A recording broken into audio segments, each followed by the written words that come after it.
All right, now we're getting into the basketball shape conversation. What in the world is basketball strong? We hear it all the time when we're watching the game. The announcer saying, "Oh, Kyrie is so basketball strong. He's not the biggest player, but he's able to be strong on a court, and he just plays this way and so strong." You hear coaches say, "Man, you need to be basketball strong. You need to do this, you need to do that. You need to be in basketball shape by the time this comes around in the season. You need to be in shape, guys." But what is that? What the heck does that mean? I don't really hear a lot of people define and give like a clear understanding of what things mean. But this is just my personal definition of what basketball strong is and what is basketball shape. But let's first go into what basketball strong is. Okay. For me, being basketball strong is the level of strength you need to perform your game. Okay. That means your game. Your game. You, your game. It doesn't have to be LeBron's game. It doesn't have to be Zion's game. It doesn't have to be Marcus Smart or Drew Holiday or Greek Freak. It just needs to be you, tailored to you and how you play. So if you're more of a slim guy, a KD, a Jamal Crawford, a Kyrie, you need to play and be strong enough to master that. These guys are a little bit more finesse. They have a level of physicality to them, but it's just not LeBron James overly physically dominant to where it's just like you see the muscles bulging out the shirt, and it's just like he's a physical fitness guy, and just like he's just big and strong. You don't have to look like that to play basketball. Basketball is more finesse and skill sport with a certain level of physicality to it. So you need to be strong enough to maintain and perform at your level of what you need to do to play your game. Make sense? So whatever strength level you need to be at that place to perform your game. So um, that doesn't mean you have to go in the weight room and squat, two times your body weight and bench press 225, whatever the thing was at the combine. You don't have to do that. That doesn't make you basketball strong. It can add to it. It does make sense to do some of that. I'm not saying avoid the weight room, but you don't need to think that okay, I squat two times my body weight, so now I'm basketball strong and I can dunk now.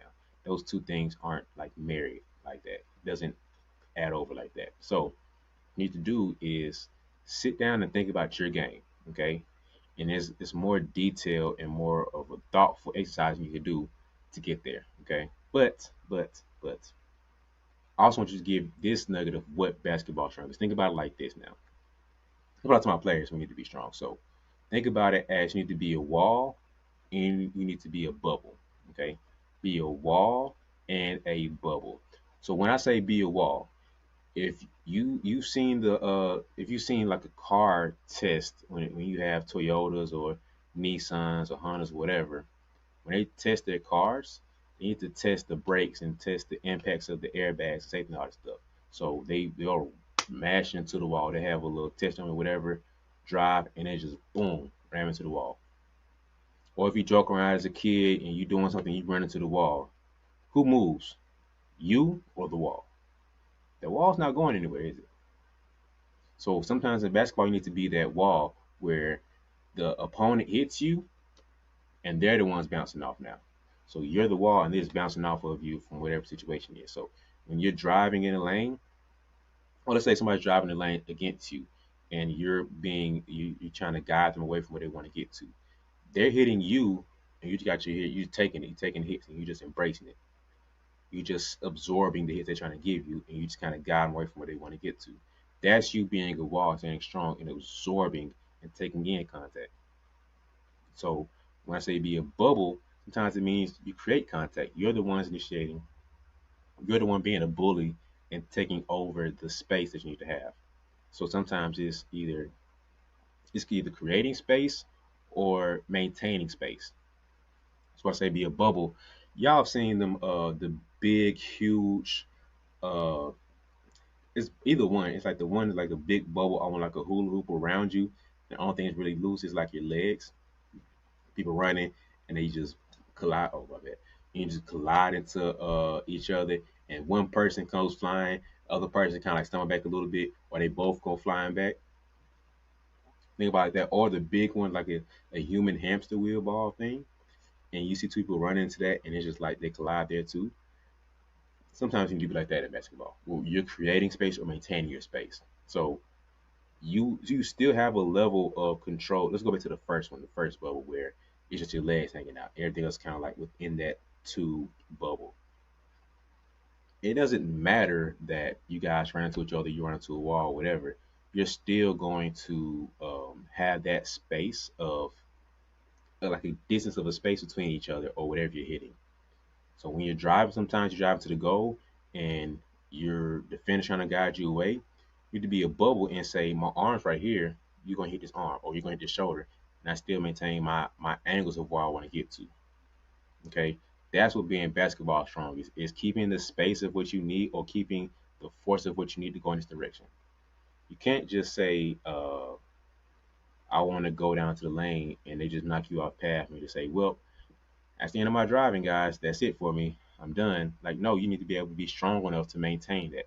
So if you're more of a physical, like the drive to the goal, you need to be strong enough to maintain your drive and you know where your spots you're driving to. Even if you're going mid range, you need to be strong enough to hold that position and get there in spite of the contact coming to you.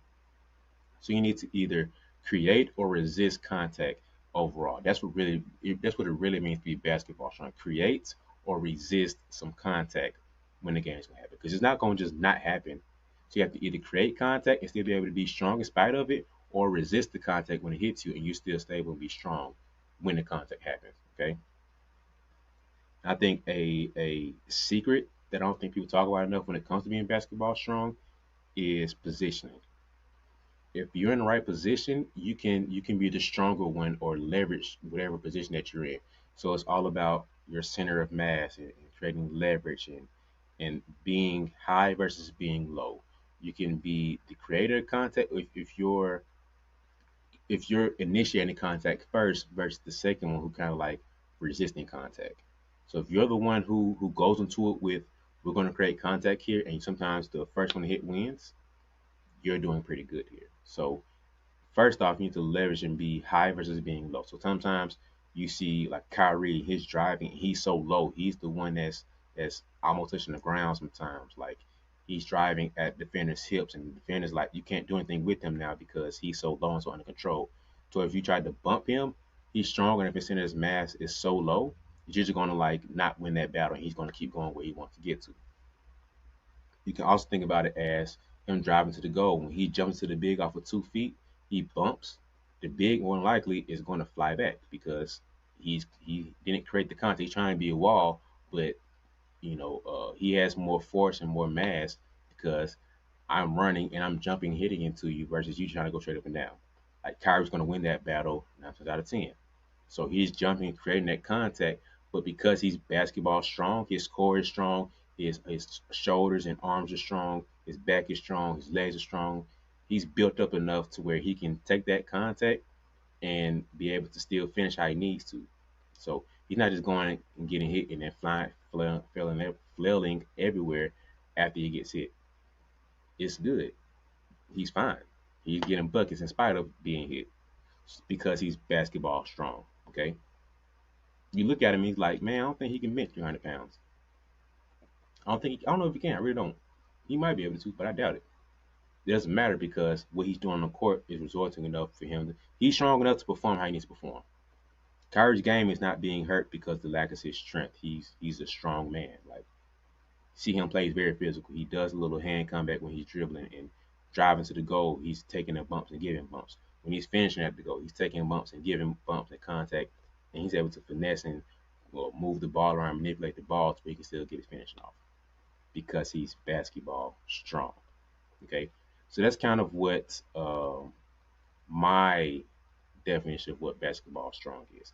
Next, we're going to get into what being in basketball shape is. Okay,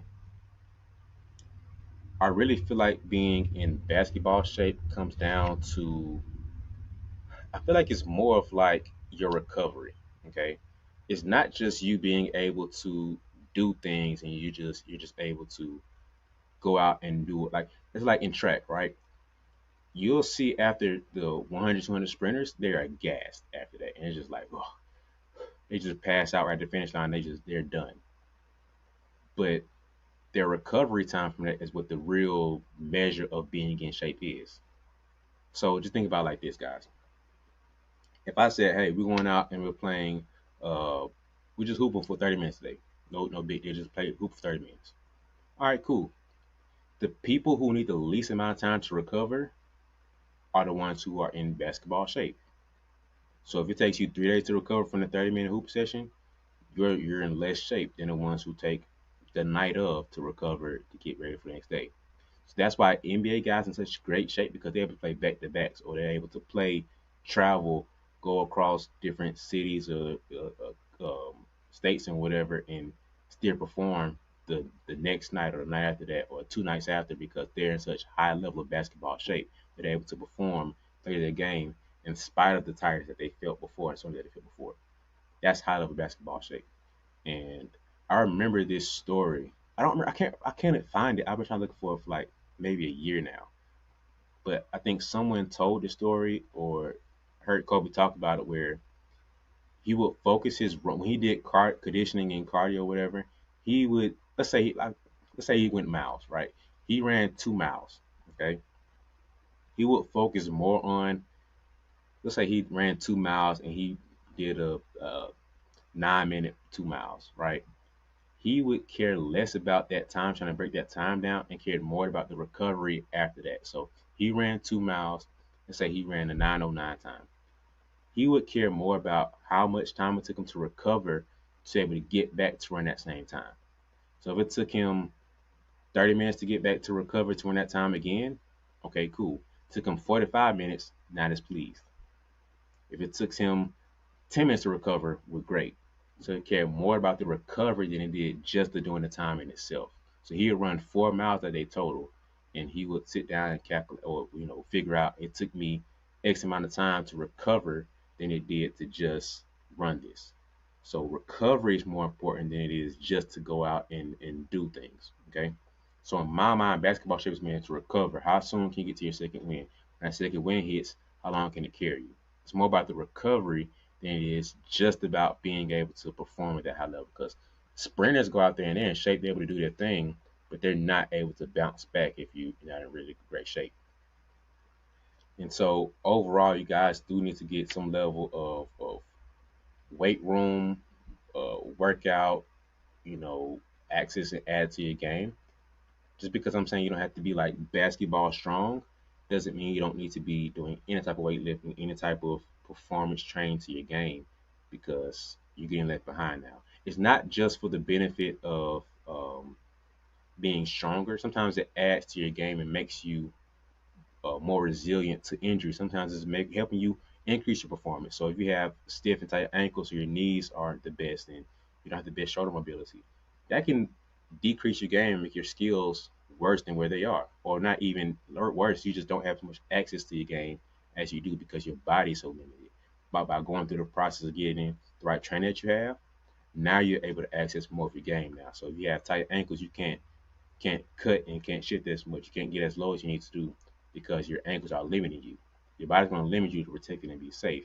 But if you're able to increase your performance training and be able to be more resilient in your training, that adds to your game now. Now you're looking like a better hooper because you've added so much to yourself. So that's what it means to be basketball strong, basketball shape. And if that helps you out, guys, give me a 1 in the comments if this helps you out. If you now have a better understanding of what it means to be basketball strong and what it means to be in basketball shape. If you add any more questions for me, of course, drop it in the comments below. Yo, like, what are you doing right now? Like, for real? I I know what the problem is. You didn't got too comfortable. Things didn't got cute because you think what you did last week was cool. You think you can kind of relax, take a vacation this week. You think because how many points you dropped your career high, you dropped a little 30 piece last week. You thinking this week is just it's vacation time. It's time to relax and chill. It's not it, man. This new level means you have new challenges. So the work's not done yet. You're not able to just relax and just take a break because you have to outwork and outdo what you did yesterday. You have to work harder than you did before because the new level requires new things from you. So just as a reminder that when you get the next workout in, just keep as a reminder that progress is the only goal.